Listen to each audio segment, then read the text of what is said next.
Secerah sang pelangi, sambutlah kami sang pengubah negeri. Guru bergerak pasti, berbagi dan mengabdi, religi dan mandiri, solusi untuk negeri. Bergerak cerdaskan bangsa, gotong royong dalam satu irama. Merdeka belajar siswa, cerdas dan berkarakter Pancasila. Taklukkan rintangan yang ada, percaya yang kuasa guru penggerak akan selalu ada untuk siswa Indonesia bahagia.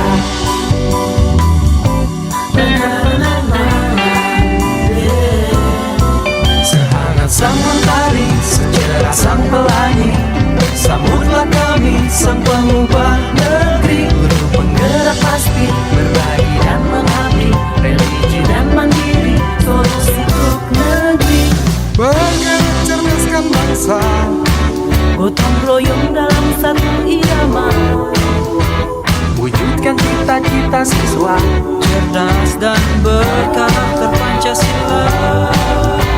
Taklukkan rintangan yang ada, percaya yang kuasa guru penggerak akan selalu ada untuk siswa Indonesia bahagia.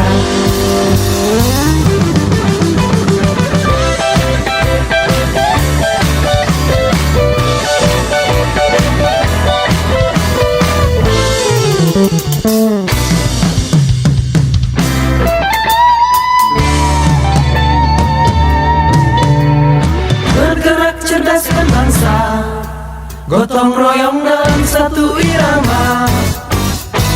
Merdeka belajar siswa, cerdas dan berkarakter Pancasila.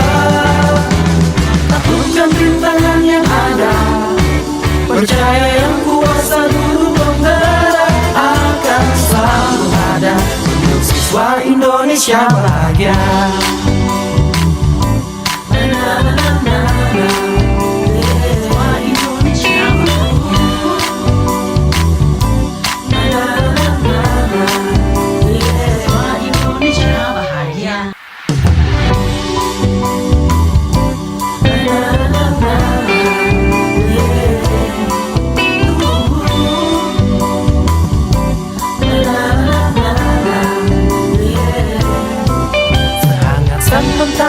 Secerah sang pelangi, sambutlah kami sang pengubah negeri. Guru bergerak pasti, berbagi dan mengabdi, religi dan mandiri, solusi untuk negeri.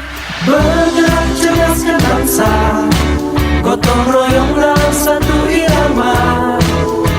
Merdeka belajar siswa, cerdas dan berkarakter Pancasila. Taklukkan rintangan yang ada, percaya yang kuasa guru penggerak akan selalu ada untuk siswa Indonesia bahagia.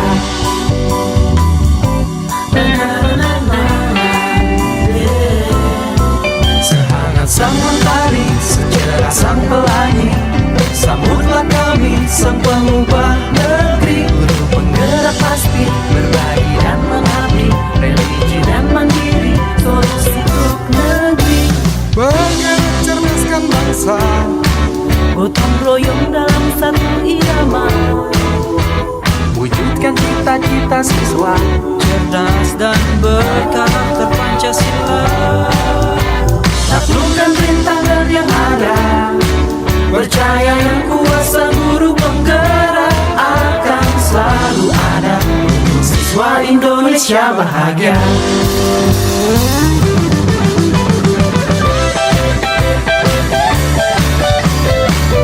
Assalamualaikum warahmatullahi wabarakatuh. Waalaikumsalam warahmatullahi wabarakatuh.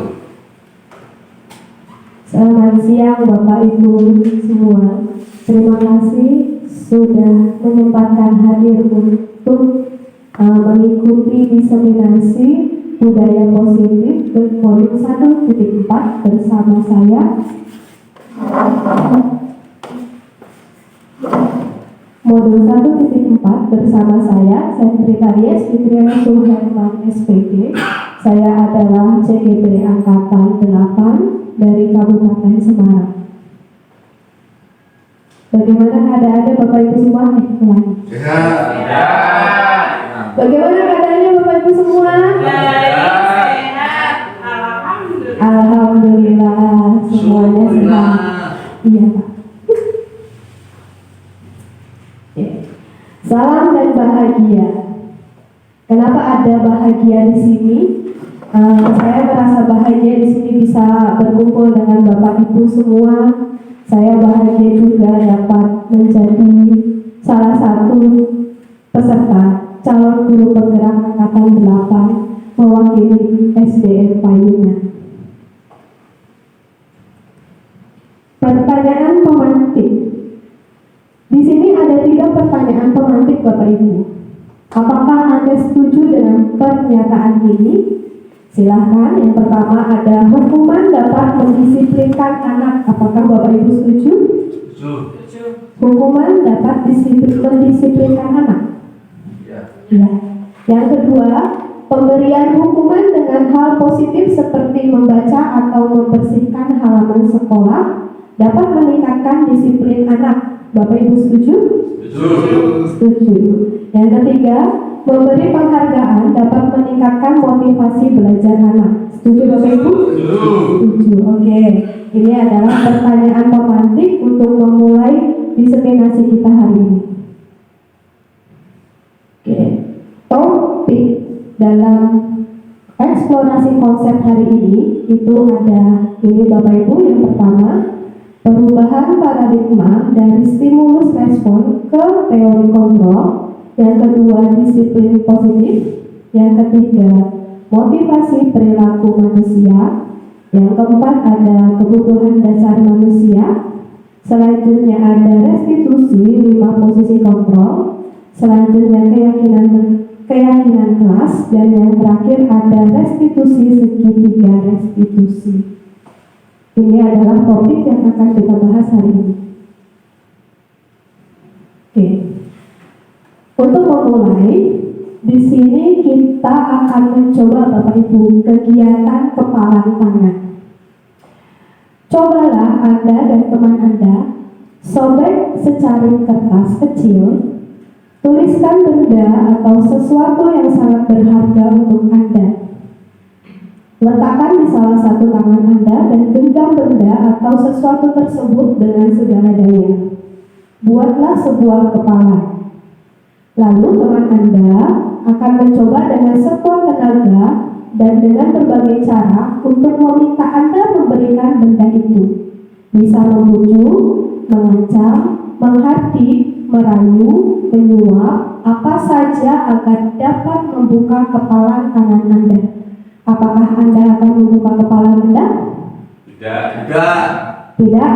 Meskipun teman-teman itu, teman yang B itu membujuk, mengancam, menghardik, merayu, menyuap, apakah akan membuka kepala tangan Anda? Tidak. Oke, bagus. Kita lanjutkan. Perubahan paradigma teori kontrol, ilusi kontrol. Oke. Perubahan paradigma teori kontrol, ilusi kontrol. Yang pertama, ilusi guru mengontrol murid. Mengontrol murid itu hanya ilusi dari guru, Bapak Ibu. Ilusi bahwa kritik dan membuat orang merasa bersalah dapat menguatkan karakter. Jadi apabila kita mengkritik murid kita, membuat murid kita merasa bersalah, itu akan menguatkan karakter, itu hanya ilusi kita saja. Yang ketiga, ilusi bahwa semua kekuatan positif, efektif dan bermanfaat. Yang ilusi yang keempat, ilusi bahwa orang dewasa memiliki hak untuk memaksa. Ini adalah keempat ilusi yang tidak nyata. Ilusi itu tidak nyata ya Bapak Ibu ya. Jadi tidak terjadi sebenarnya, hanya ilusi saja. Perubahan paradigma. Stimulus respon teori kontrol. Siapa sesungguhnya yang memiliki kontrol? Stimulus respon tentang dunia yang pertama. Ada realitas atau kebutuhan kita sama. Teori kontrol tentang dunia bahwa sebenarnya itu realitas kebutuhan kita berbeda. Semua orang melihat yang sama, padahal sesungguhnya setiap orang memiliki gambaran berbeda. Kita mencoba mengubah orang agar berpandangan sama dengan kita. Padahal sebenarnya kita berusaha memahami pandangan orang lain tentang dunia. Perilaku buruk dilihat sebagai suatu kesalahan, padahal sesungguhnya semua perilaku memiliki tujuan. Orang lain bisa mengontrol saya. Sesungguhnya hanya Anda yang bisa mengontrol diri Anda sendiri. Saya bisa mengontrol orang lain. Sesungguhnya Anda tidak bisa mengontrol orang lain. Pemaksaan ada pada saat rujukan gagal. Sesungguhnya kolaborasi adalah konsensus menciptakan pilihan-pilihan baru. Model berpikir menang atau kalah. Yang sebenarnya terjadi adalah model berpikir menang dan menang. Kita masuk ke disiplin positif. Konsep disiplin positif. Kebanyakan orang, Bapak Ibu, akan menghubungkan kata disiplin itu dengan kata tertib, teratur, dan kepatuhan pada peraturan. Kata disiplin juga sering dihubungkan dengan hukuman, padahal itu sebenarnya berbeda. Disiplin dan hukuman itu berbeda. Karena belajar tentang disiplin positif itu tidak harus dengan memberi hukuman, Bapak Ibu. Justru itu adalah salah satu alternatif terakhir dan bahkan tidak boleh dilakukan hukuman itu. Nah, bagaimana caranya? Kita akan belajar hari ini. Kita belajar bersama-sama ya Bapak Ibu, saya juga masih belajar. Selanjutnya, sebagai pendidik, apa tujuan kita? Tujuan kita sebagai pendidik itu adalah menciptakan anak-anak yang memiliki disiplin diri sehingga mereka bisa berperilaku dengan mengacu pada nilai-nilai kebajikan universal dan memiliki motivasi intrinsik bukan ekstrinsik. Maksud dari motivasi intrinsik itu maksudnya adalah motivasi dari dalam diri, bukan dari ekstrinsik dari luar. Gitu. Oke, kita akan belajar tentang motivasi perilaku manusia. Ada beberapa motivasi perilaku manusia. Yang pertama, untuk menghindari ketidaknyamanan atau hukuman. Ini adalah tingkat terendah dari motivasi perilaku manusia. Biasanya orang akan bertindak untuk menghindari masalah yang akan timbul. Jadi dia melakukan ini biar tidak dapat hukuman. Biasanya seperti itu. Orang dengan motivasi ini akan bertanya, apa yang akan terjadi apabila saya tidak melakukannya? Gitu. Dan selanjutnya, motivasi perilaku manusia untuk mendapatkan imbalan atau penghargaan dari orang lain. Motivasi ini, orang akan berperilaku untuk mendapatkan imbalan atau penghargaan dari orang lain. Orang dengan motivasi ini akan bertanya, apa yang akan saya dapatkan apabila saya melakukannya? Nah, ini biasanya kemarin saya lakukan di kelas 4. Jadi apabila anak berhasil melakukan ini, misalnya mendapatkan nilai 100 di matematika, saya menjanjikan akan memberikan uang atau memberikan hadiah. Nah, ini termasuk, jadinya anak ini termasuk ke dalam motivasi yang kedua ini, mendapatkan imbalan atau penghargaan dari orang lain.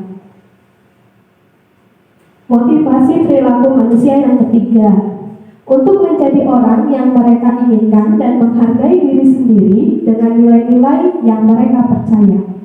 Mereka melakukan sesuatu karena nilai-nilai yang mereka yakini dan hargai, dan mereka melakukannya karena mereka ingin menjadi orang yang melakukan nilai-nilai yang mereka yakini tersebut. Ini adalah motivasi yang akan membuat seseorang memiliki disiplin positif, karena motivasi perilakunya bersifat internal bukan eksternal. Nah, seharusnya kita sebagai guru masuk ke motivasi yang ketiga ini, Bapak Ibu. Orang dengan motivasi ini akan bertanya, akan menjadi orang yang seperti apa apabila saya melakukannya. Begitu. Jadi ada perilakunya itu dari dalam diri anak itu, bukan dari luar.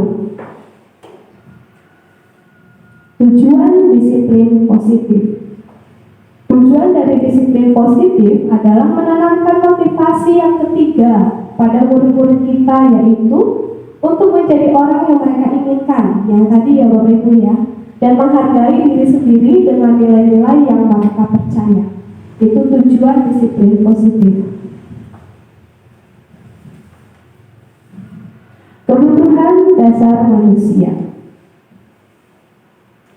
Kita masuk ke materi yang selanjutnya, kebutuhan dasar manusia. Kebutuhan dasar manusia ada beberapa. Yang pertama, kebutuhan untuk bertahan hidup atau survival.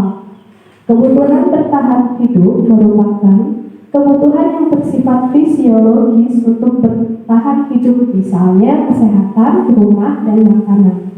Contoh kasusnya yang terjadi di sekolah dasar itu biasanya ketika anak yang selalu meminta bekal makanan temannya. Diketahui ternyata anak tersebut melakukannya karena lapar. Hal tersebut terjadi karena orang tuanya tidak memberikan bekal makanan untuknya. Itu biasanya terjadi di sekolah dasar.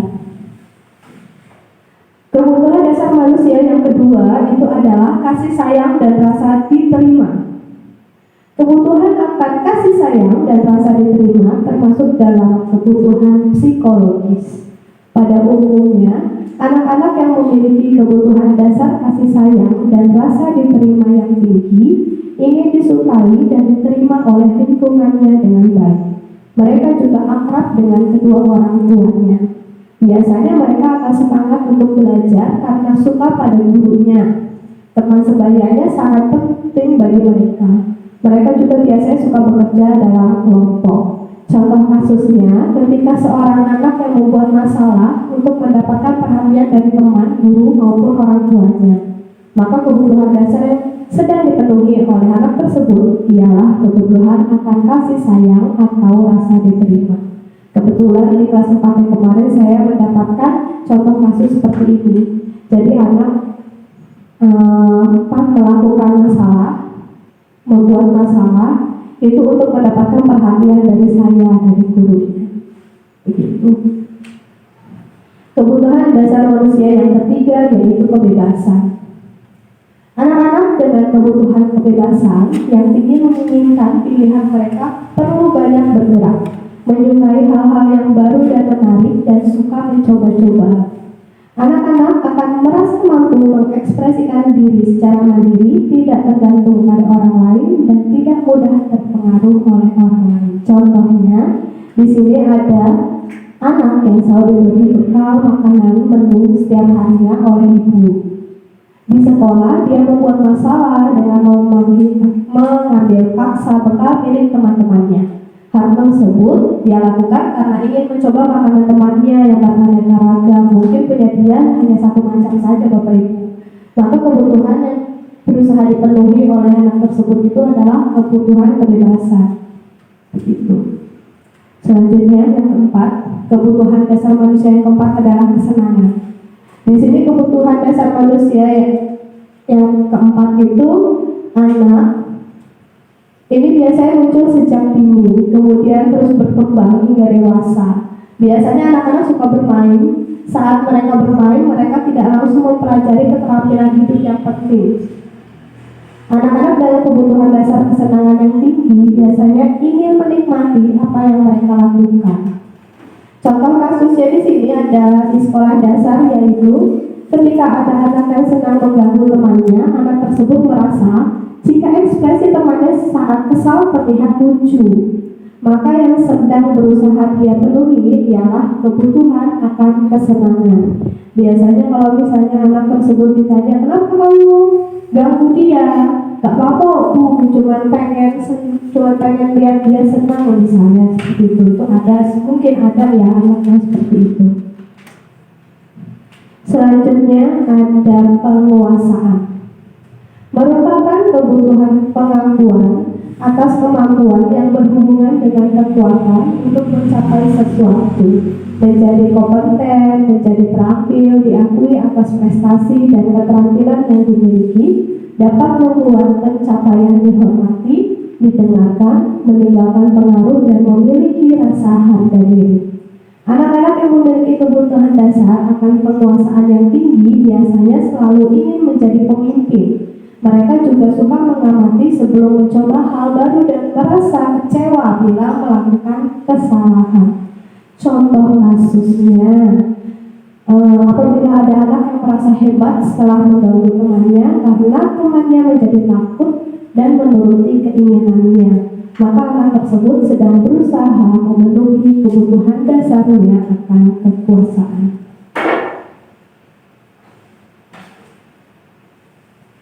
Oke, selanjutnya kita masuk ke materi posisi kontrol. Ada 5 posisi kontrol yang kita kira-kira mana ya yang kita punya ya.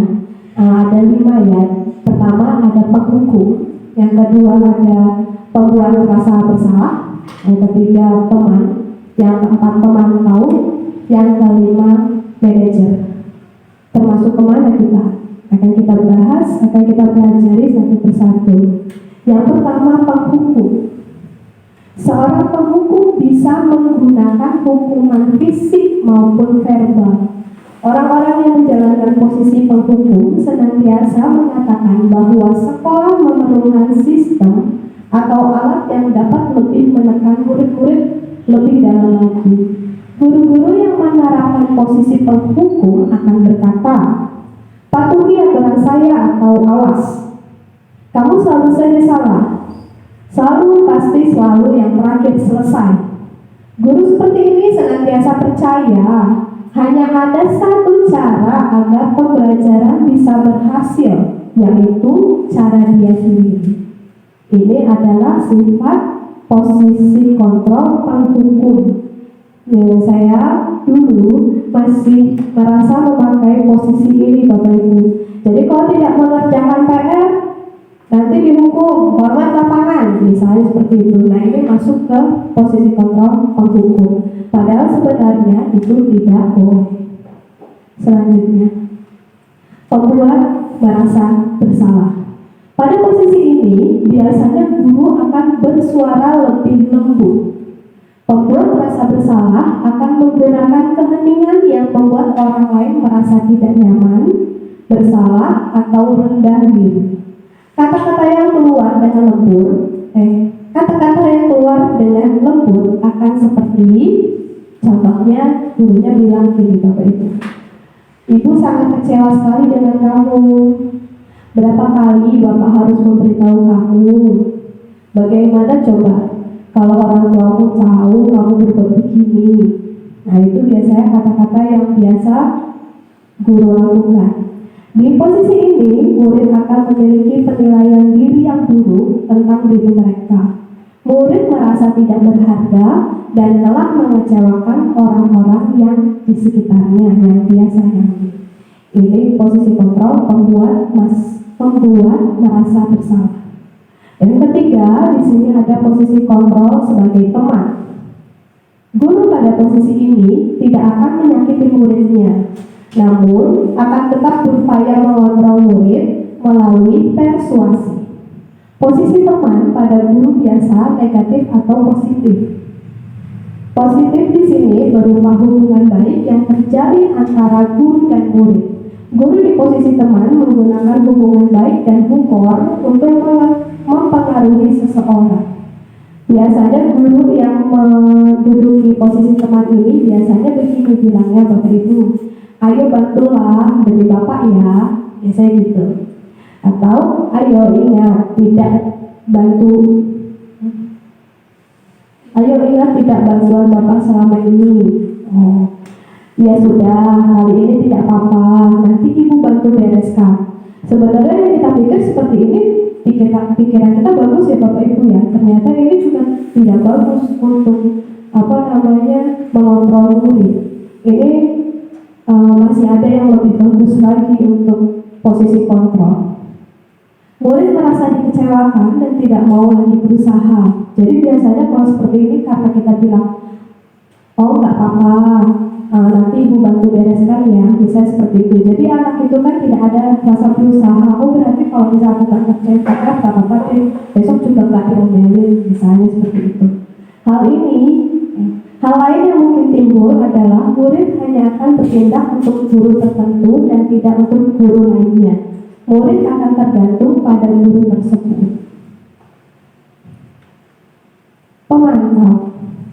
Pemantau berarti mengawasi. Pada saat kita mengawasi, kita bertanggung jawab atas perilaku orang-orang yang kita awasi. Perilaku pemantau berdasarkan pada peraturan dan konsekuensi. Dengan menggunakan sanksi atau konsekuensi, kita dapat memisahkan hubungan pribadi kita dengan murid sebagai seorang yang menjalankan posisi pemantau. Pertanyaan yang diajukan seorang pemantau itu biasa seperti ini. Peraturannya apa? Apa yang telah kamu lakukan? Sanksi atau konsekuensinya apa? Seorang pemantau sangat mengandalkan penghitungan catatan data yang dapat digunakan sebagai bukti atas perilaku seseorang. Posisi ini akan menggunakan stiker, slip catatan, daftar cek. Posisi pemantau sendiri berawal dari teori stimulus respon yang menunjukkan tanggung jawab guru dalam mengontrol murid. Pemantau. Yang terakhir, ternyata ini Bapak Ibu yang harus kita lakukan, yaitu adalah posisi kontrol manager. Posisi terakhir ini yang paling baik ya adalah manajer. Posisi di mana guru berbuat sesuatu bersama dengan murid, mempersilahkan murid mempertanggungjawabkan perilakunya, mendukung murid agar dapat menemukan solusi atas permasalahannya sendiri. Seorang manajer telah memiliki keterampilan di posisi teman maupun pemantau. Dan dengan demikian bisa jadi di waktu-waktu tertentu kembali kepada kedua posisi tersebut bila diperlukan.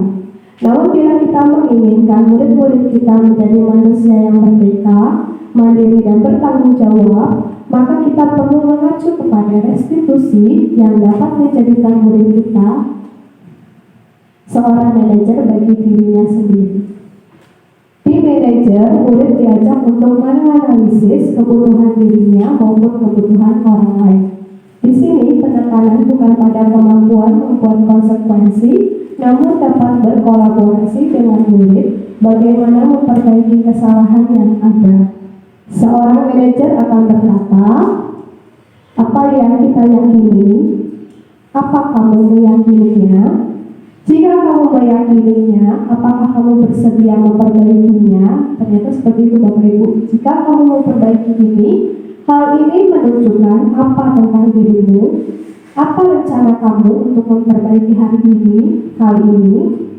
Nah itu yang dilakukan oleh guru dalam posisi kontrol manager yang seharusnya kita lakukan juga Bapak Ibu. Nah di sini ada 5 posisi kontrol. Apakah terlalu kecil tulisannya? Ya. Terlalu kecil. Yang pertama, guru berbuat kalau penghukum itu ada menghati, menunjuk-nunjuk, menyakiti, menyindir. Itu kalau penghukum. Kata-katanya yang tadi ya, kalau kamu tidak melakukannya awas ya, rasakan. Nah itu guru penghukum. Hasilnya itu pasti anak akan memberontak, menyalahkan orang lain dan berbohong. Kaitannya dengan dunia berkualitas itu murid meletakkan guru di luar dunia berkualitas.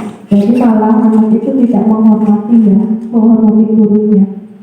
Murid berkata, pasti akan berkata, biarkan saja, nanti juga marah-marah lagi. Yang selanjutnya adalah dampak pada murid mengulangi kesalahannya pasti. Kalau guru membuat kontrol penghukum hukum, itu pasti anak akan mengulangi kesalahannya. Jadi dari 5 posisi kontrol di sini ada penghukum, pembuat orang merasa bersalah, teman, pemantau, dan manajer. Menurut di sini di materi ini itu posisi kontrol yang terbaik itu adalah posisi kontrol manajer, Bapak Ibu. Jadi ketika guru berbuat itu, ketika murid melakukan kesalahan, itu yang harus guru perbuat itu sebenarnya adalah membuat pertanyaan sesuai dengan segitiga restitusi. Nanti segitiga restitusi ini akan kita pelajari di akhir, di sini ada materinya. Nah, ini di akhir nanti dampak pada muridnya itu mengevaluasi diri, bagaimana cara memperbaiki diri untuk murid tersebut.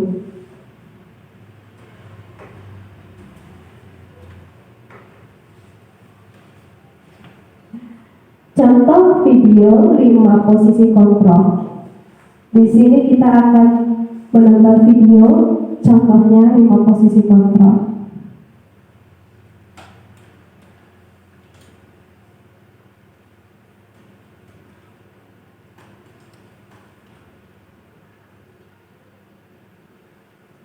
Silakan disiapkan sama-sama Bapak Ibu.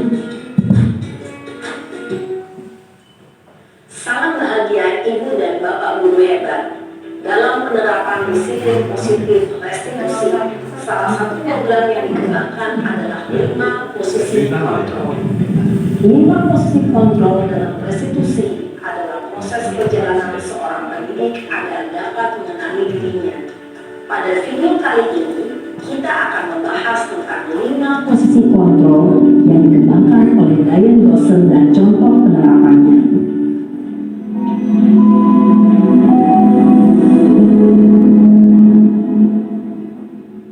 Lima posisi kontrol itu adalah 1. Posisi penghukum, 2. Posisi pembuat merasa bersalah, 3.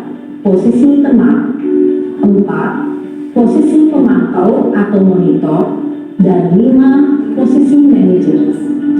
Untuk lebih memahami kelima posisi tersebut, mari kita saksikan kasus Naren yang terlambat hadir 20 menit di sekolah dan melihat bagaimana kelima posisi kontrol dalam menghadapi masalah tersebut.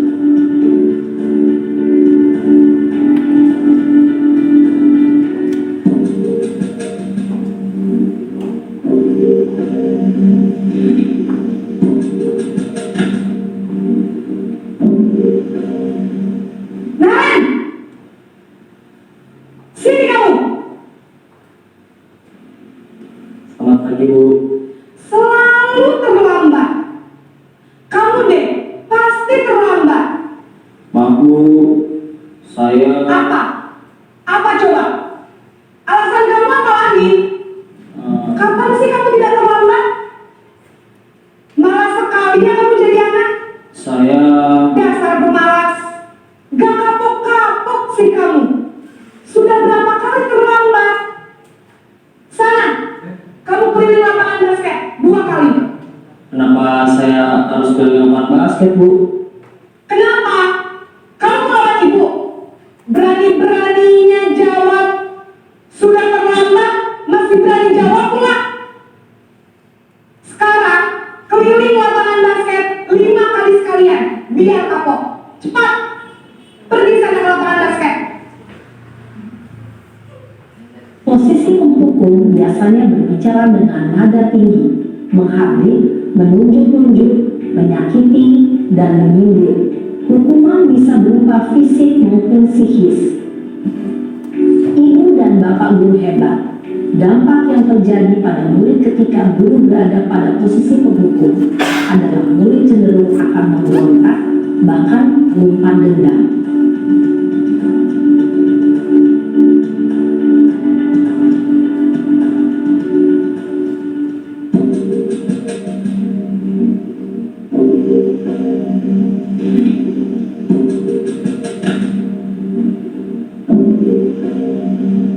Naren!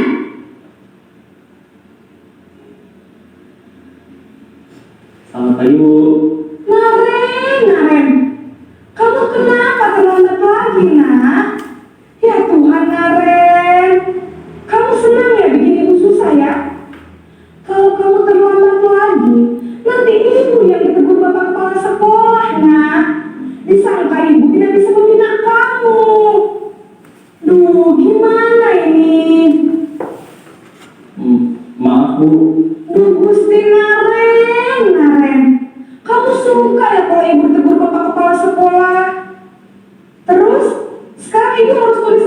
ini di buku absen? Ini kamu sudah sering terlambat loh. Ibu harus apa coba? Maaf Bu, maaf sekali. Ya sudah, lain kali jangan bikin ibu susah lagi ya nak ya. Ibu tidak akan kuat lagi kalau kamu begini terus. Bisa jantungan kalau ibu tegur bapak kepala sekolah. Sana cepat ke kelas. Maaf ya Bu, maaf sekali. Posisi pembuat rasa bersalah berbicara dengan nada tenang, cenderung lembut. Namun kata-kata yang diutarakan membuat murid merasa menjadi orang yang gagal, memandang buruk dirinya sendiri, merasa tidak berharga, dan tidak sanggup membahagiakan orang lain.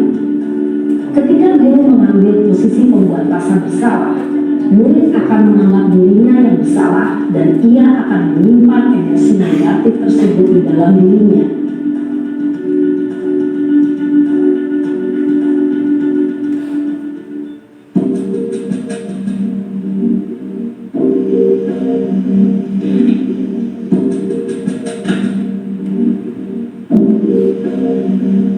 Nan!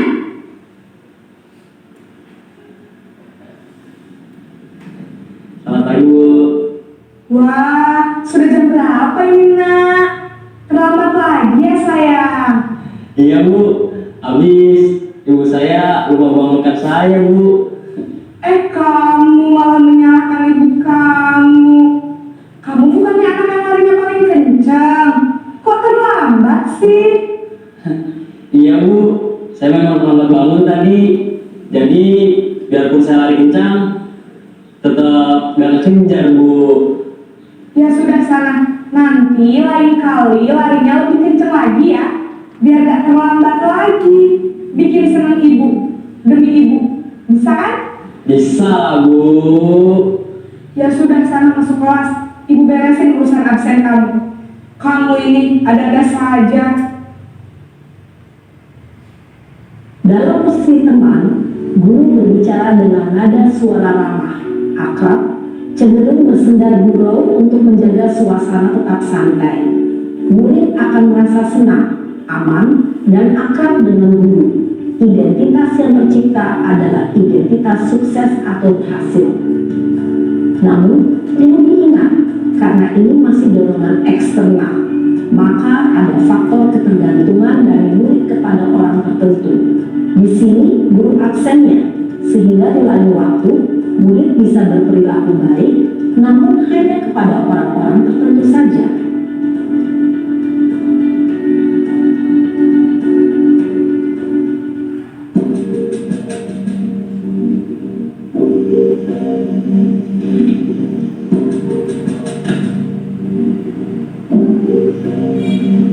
Nan!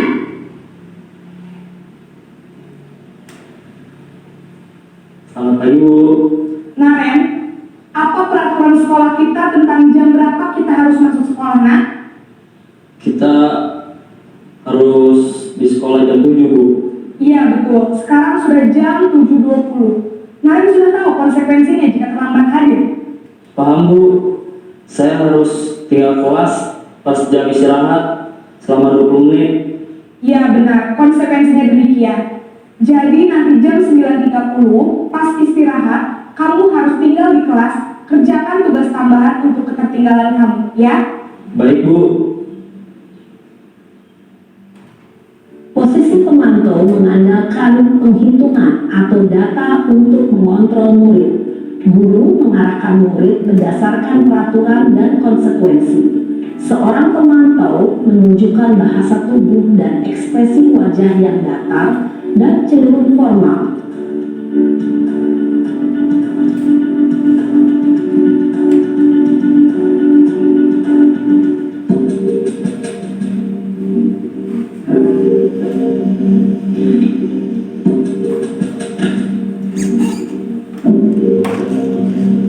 Nan!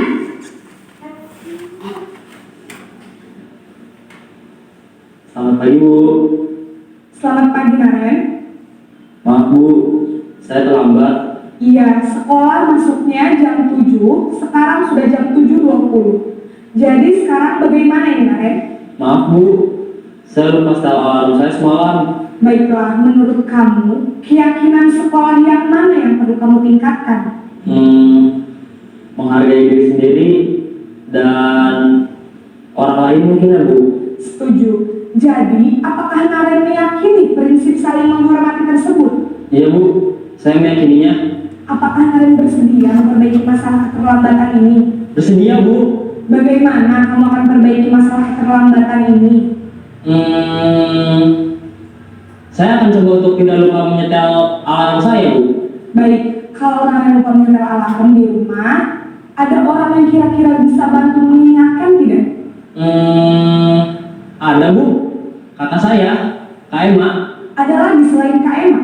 Selain Kak Emma, ada ibu saya. Baik, jadi yang mengingatkan Naren adalah Kak Emma dan ibu kamu ya? Kira-kira akan mulai set alarm kapan nih Naren? Setelah pulang sekolah, akan segera saya lakukan. Baik, jadi Naren akan setel alarm untuk bangun besok pagi dan akan diingatkan oleh kakak dan ibunda Naren ya? Ada lagi yang mungkin perlu dilakukan Naren? Agar tidak terlambat bangun lagi. Tidak ada Bu. Baik Naren, terima kasih untuk kerjasama kamu. Sekarang kamu perlu kembali ke kelas untuk belajar. Baik Bu, terima kasih.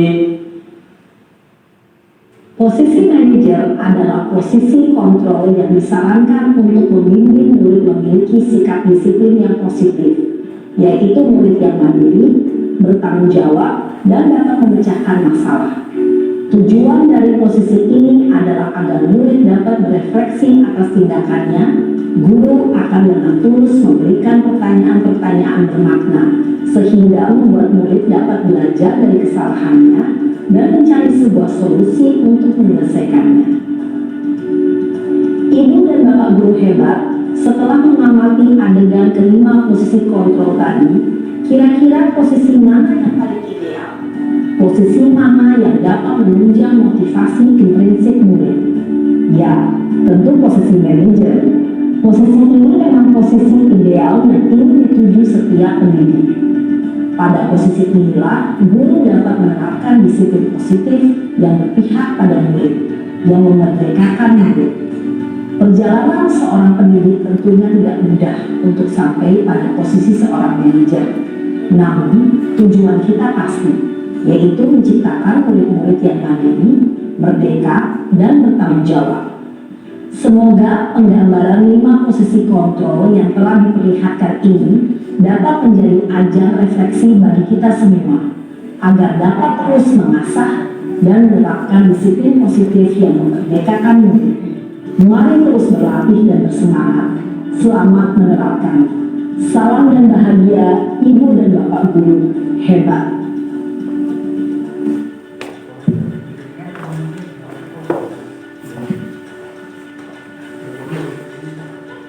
Ya, itu adalah contoh video 5 posisi kontrol. Kita lanjutkan ke materi yang selanjutnya.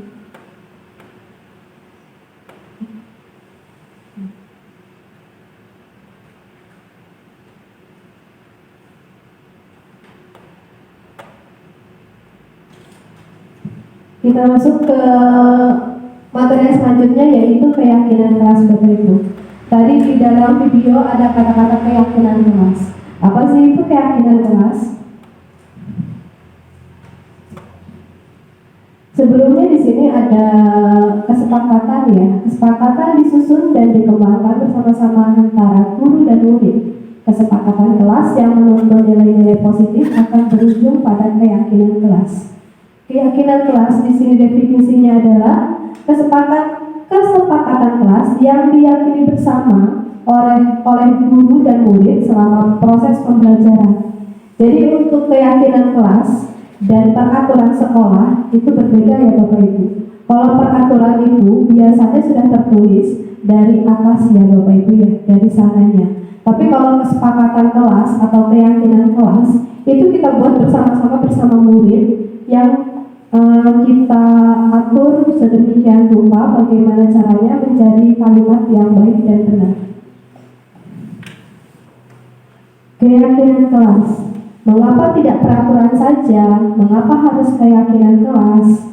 Keyakinan kelas merupakan nilai-nilai universal yang diyakini bersama berdasarkan dari dalam diri dan tanpa paksaan. Itu keyakinan kelas. Keyakinan kelas akan lebih memotivasi seseorang dari dalam atau memotivasi secara intrinsik dari dalam ya.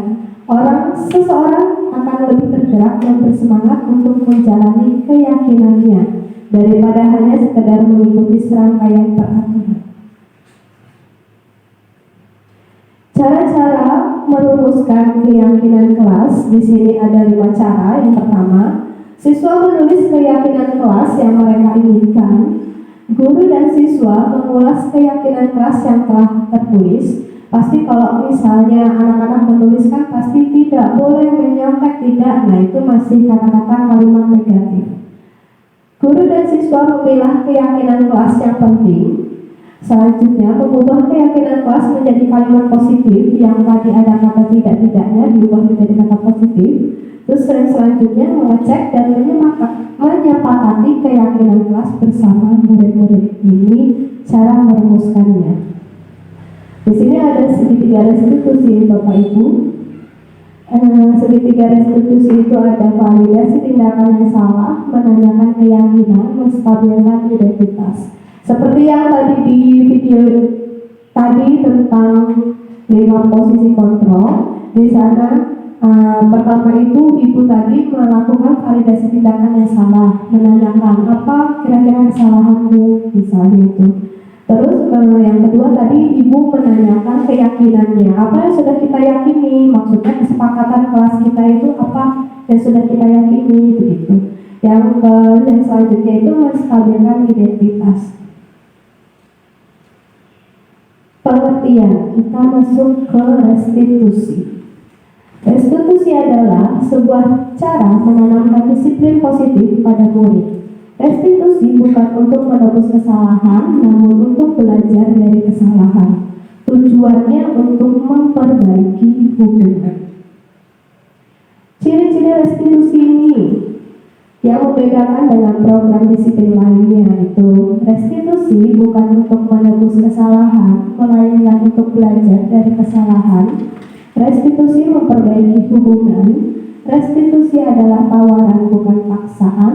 Restitusi menuntun untuk melihat ke dalam diri. Restitusi mencari kebutuhan dasar yang mendasari tindakan. Restitusi diri adalah cara yang paling baik. Restitusi fokus pada karakter bukan tindakan. Restitusi menguatkan. Restitusi fokus pada solusi. Yang terakhir, restitusi mengembalikan murid yang berbuat salah pada kelompoknya.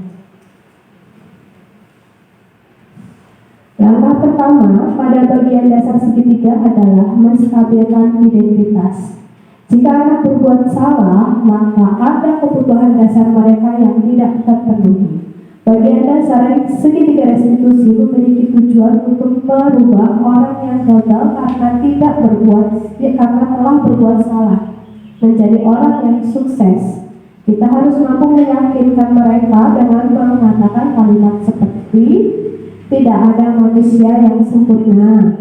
Saya juga pernah melakukan kesalahan seperti itu dan lain sebagainya.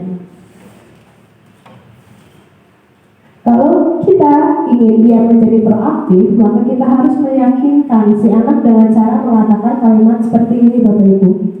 Berbuat salah itu tidak apa-apa. Tidak ada manusia yang sempurna.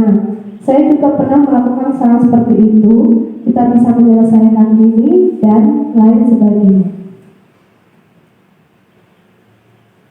Langkah yang kedua adalah memvalidasi tindakan yang salah. Konsep langkah kedua adalah kita harus memahami kebutuhan dasar yang mendasari tindakan anak berbuat salah.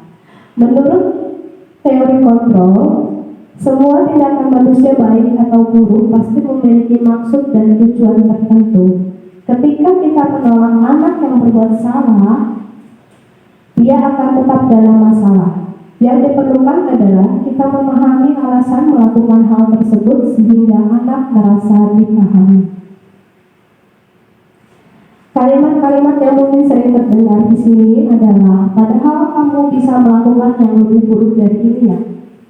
Kamu pasti punya alasan mengapa melakukan hal itu. Kamu patut bangga pada dirimu sendiri karena kamu telah melindungi sesuatu yang penting buatmu. Kamu boleh mempertahankan sikap itu, tapi kamu harus mendapatkan sikap yang baru. Itu contoh kalimatnya. Langkah yang ketiga yaitu menanyakan keyakinan. Teori kontrol menyatakan bahwa kita pada dasarnya termotivasi secara internal dari dalam diri. Ketika langkah 1 dan 2 sukses dilakukan, maka anak akan siap untuk dihubungkan dengan nilai-nilai yang dia percaya dan berpindah menjadi orang yang dia inginkan. Penting menanyakan ke anak tentang kehidupan kedepannya yang dia inginkan. Ketika mereka sudah menemukan gambaran masa depannya, guru dapat membantu mereka untuk tetap fokus pada gambarannya. Untuk kata-katanya, di sini biasanya apa yang kita percaya sebagai kelas atau keluarga, apa nilai-nilai hidup yang kita telah sepakati, kamu mau jadi orang seperti apa, seperti itu contoh kalimatnya. Terima kasih Bapak Ibu. Terima kasih Bapak Ibu, sekian diseminasi saya hari ini. Mohon maaf apabila ada kata-kata yang kurang berkenan. Terima kasih sudah mengikuti diseminasi saya. Assalamualaikum warahmatullahi wabarakatuh. Waalaikumsalam warahmatullahi wabarakatuh.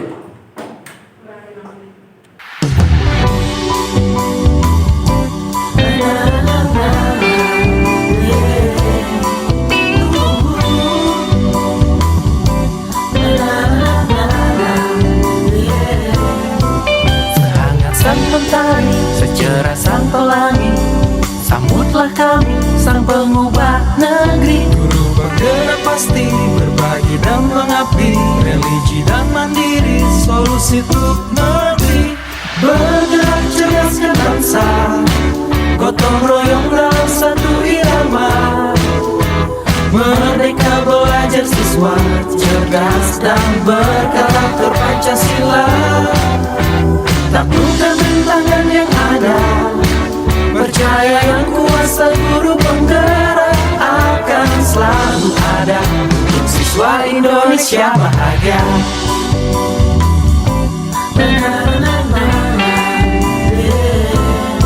Sehangat sang mentari, secerah sang pelangi, sambutlah kami, sang pengubah negeri. Guru penggerak pasti, berbagi dan mengabdi, religi dan mandiri, solusi untuk negeri. Bergerak cerdaskan bangsa, Gotong royong dalam satu irama. wujudkan cita-cita siswa, cerdas dan berkarakter Pancasila. Taklukkan rintangan yang ada, percaya yang kuasa guru penggerak akan selalu ada untuk siswa Indonesia bahagia.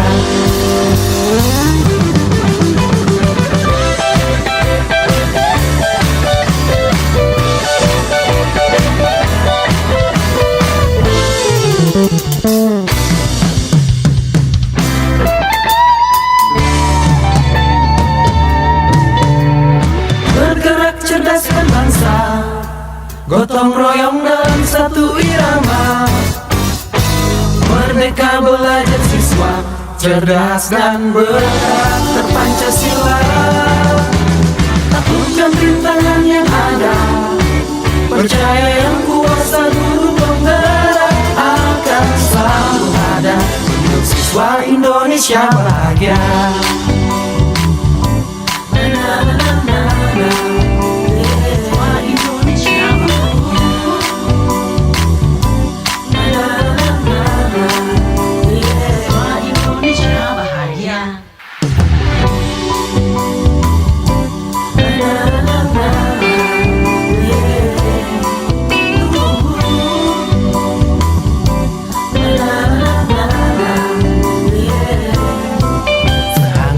Mentari, secerah sang pelangi, sambutlah kami, sang pengubah negeri. Guru bergerak pasti, berbagi dan mengabdi, religi dan mandiri, solusi untuk negeri. Bergerak cerdaskan bangsa, bangsa, gotong royong dalam satu irama. Merdeka belajar siswa, cerdas dan berkarakter Pancasila. Taklukkan rintangan yang ada, percaya yang kuasa guru penggerak akan selalu ada untuk siswa Indonesia bahagia.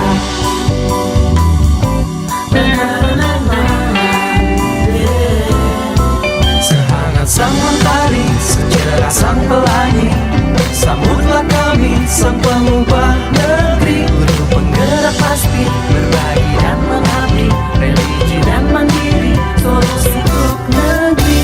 Bergerak cerdaskan bangsa, Gotong royong dalam satu irama, wujudkan cita-cita siswa, cerdas dan berkarakter Pancasila.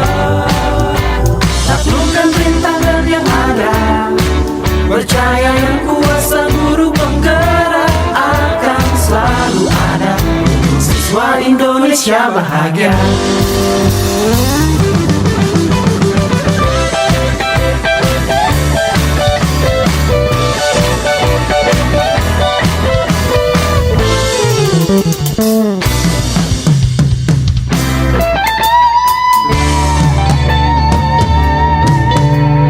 bergerak cerdaskan bangsa, Gotong royong dalam satu irama. Merdeka belajar siswa, cerdas dan berkarakter Pancasila. taklukkan rintangan yang ada, Percaya yang kuasa guru penggerak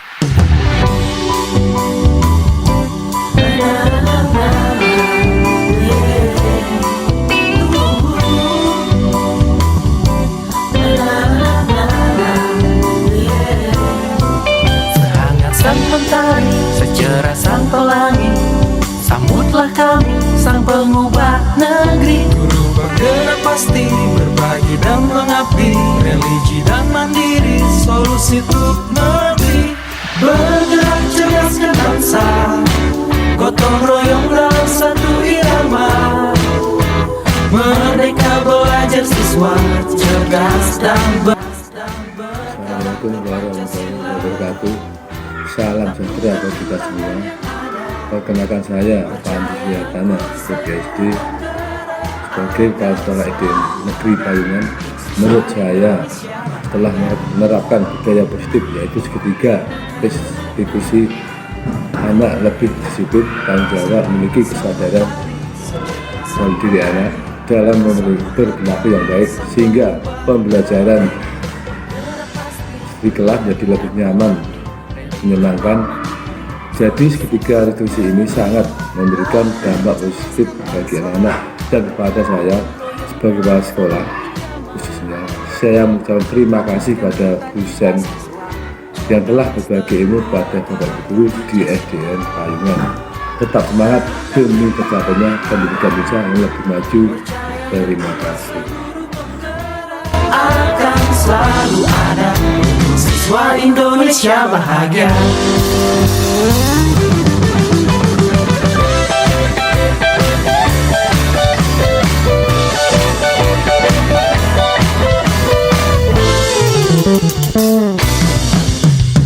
Assalamualaikum warahmatullahi wabarakatuh. Saya Hanifah Septiani, siswa kelas 4 SDN Payungan.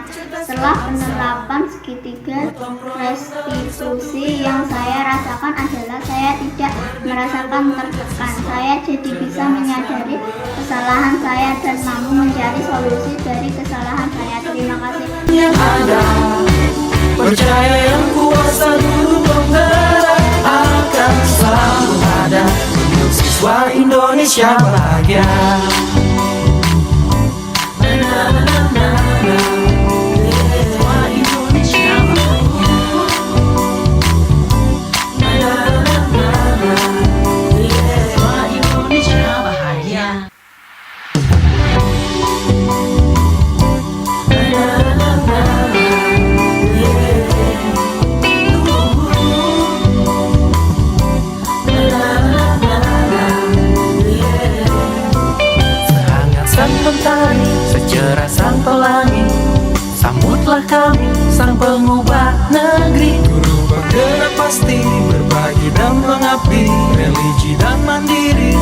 solusi untuk negeri. Bergerak cerdaskan bangsa, gotong royong dalam satu irama. Merdeka belajar siswa, cerdas dan berkarakter Pancasila. Taklukkan rintangan yang ada, percaya yang kuasa guru penggerak akan selalu ada untuk siswa Indonesia bahagia.